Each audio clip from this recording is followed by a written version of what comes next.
Hello my fellow crafters. Today I'm going to show you how I make rings like this here. They're really quick and simple to make. They only take 3 beads and 1 piece of wire.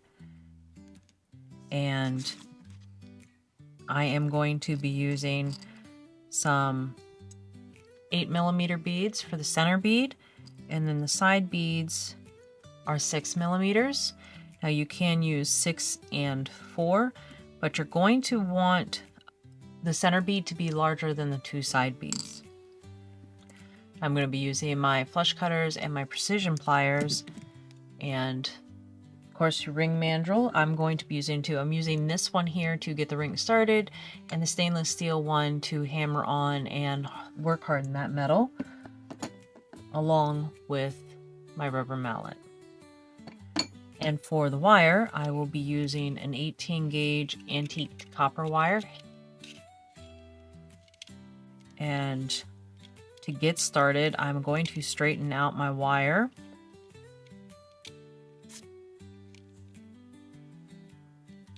And you do that just by, you can run your hands down it a few times, or polishing cloth, or some nylon pliers. And you're going to want to give yourself about a foot, maybe a little bit more just in case. And I'm going to use this black hematite along with the peacock hematite, and let your beads ride down to about the center of the wire.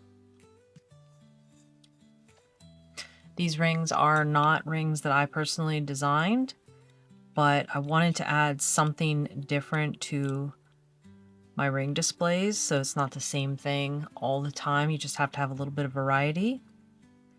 I'm not really sure where I saw these rings at, but I liked them a lot, so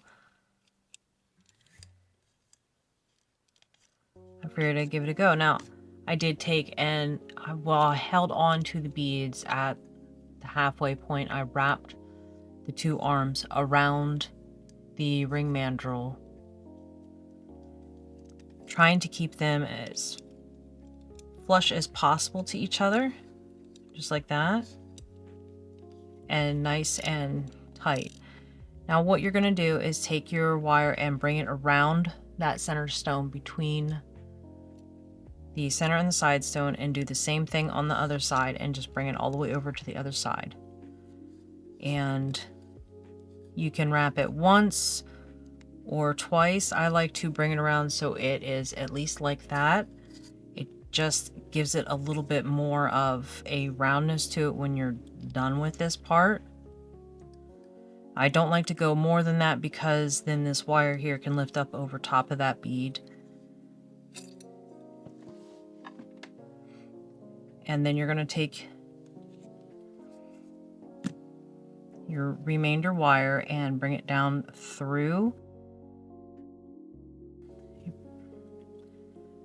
You're going to bring it back down through that ring band, and I like to wrap it twice. Technically I have too much wire now, but I'm going to go ahead and leave it because it just gives me that little extra leverage that I can kind of tug on it and get that nice and tight, because I like them to be as tight as possible. And I'm going to repeat the same on the other side.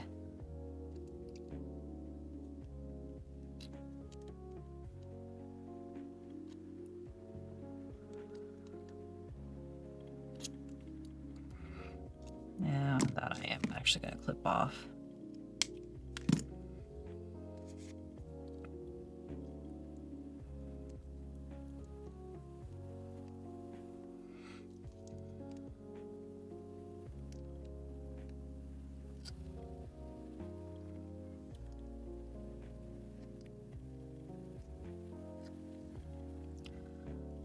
And yes, I gave that a little bit of a squeeze to kind of tighten it down, but that's more to give the wire memory. And then I'm going to go ahead and open it back up a little bit and bring in my flush cutters and give it a trim right there in the center. So it's going to kind of sit down in between those 2 wires.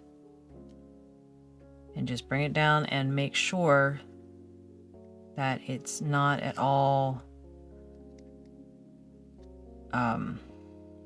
abrasive, because you don't want anybody getting nicked on the rings. Now these are kind of similar to some of the other rings that I make, but it has a twist on it. Alright, so now that's technically done if I want it to be, but like I said, I'm going to work harden it. Now to do that, I'm just going to bring the ring down onto the ring mandrel. And it's going to be a little difficult because I don't normally have it onto the mat like this. And then just give it some light taps around that ring.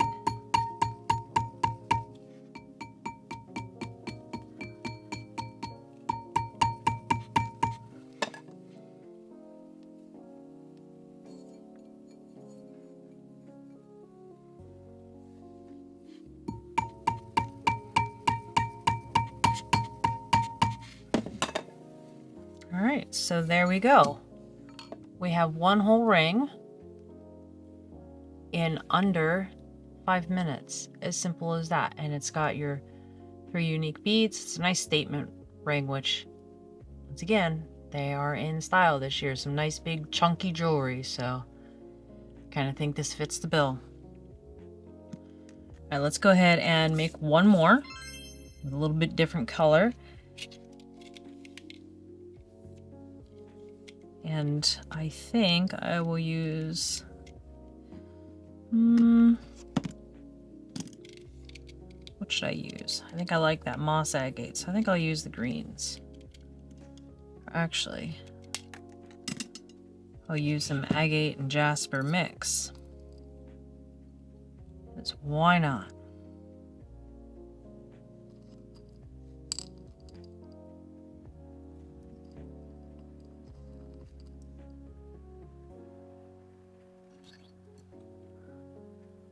I said bring it down to the center approximately, and I'm going to make a size 9 this time. Hold them in place and bring those 2 wires down around the side. And then wrap your arms around the ring mandrel, making sure it's nice and tight and side by side.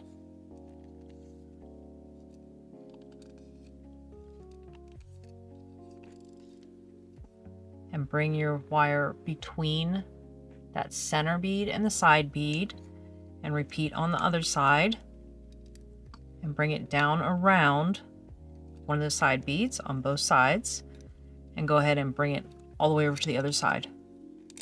Oop. It's the oil that's on the ring mandrel gave me a little bit of slip there.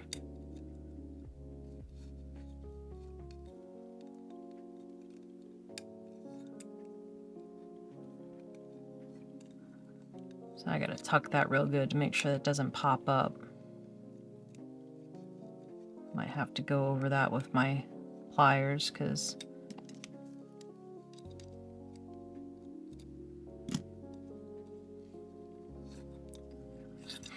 alright.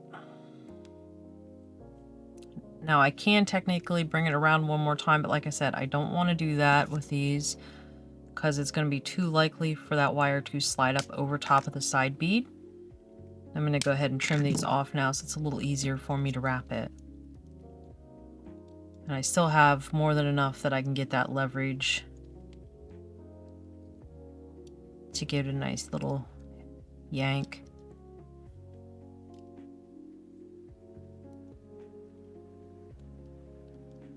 Now since that one started to come up, what I'm going to do is try to kind of bring that wire up over top of that, although I guess it's not going to work for me.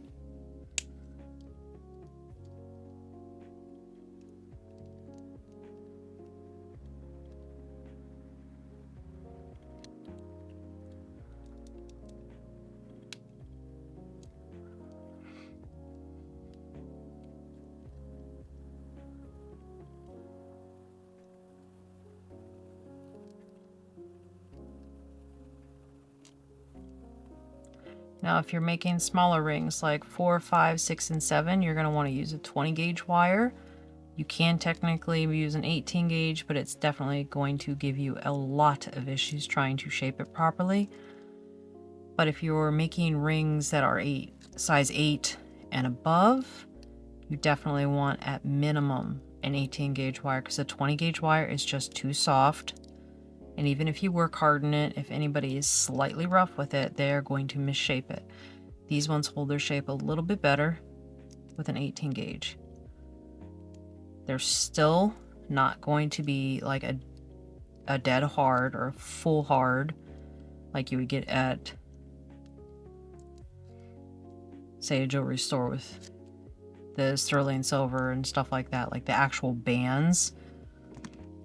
But you still want to make it as strong as you possibly can.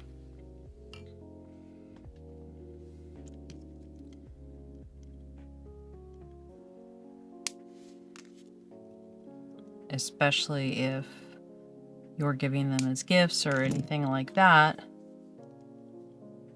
You really don't want the person who receives these rings to be disappointed.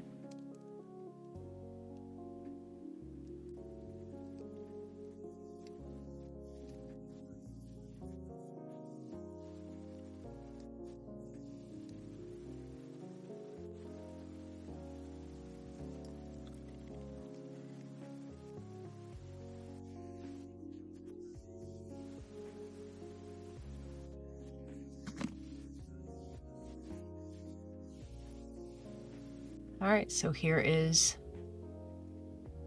the second one. Go ahead and work hard on this one also. As you can see, even though I put that on there as a size 9, it is currently sitting in a size 8. Now when I hammer that down, that might change a little bit. That is another reason why I don't sell these online. I only sell them at the shows, because they're never quite true to size. Not only do they sit differently on the ring mandrel, but because the band is so thin, it's going to wear a little bit differently than a ring with a wider band.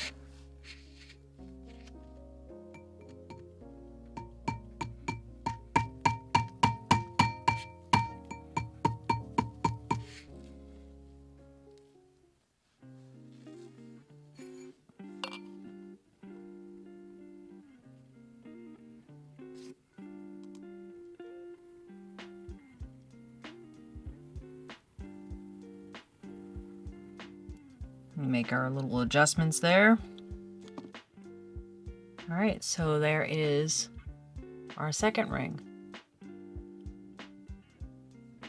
All right, and like I said, the next time we make rings, we're going to make ones that are a little tiny bit more advanced, more like an intermediate, and we'll be incorporating some wire weaving and whatnot into it. But today I just wanted to do something kind of quick and simple, just to show you something a little bit different from the ones that we made the last time we made rings.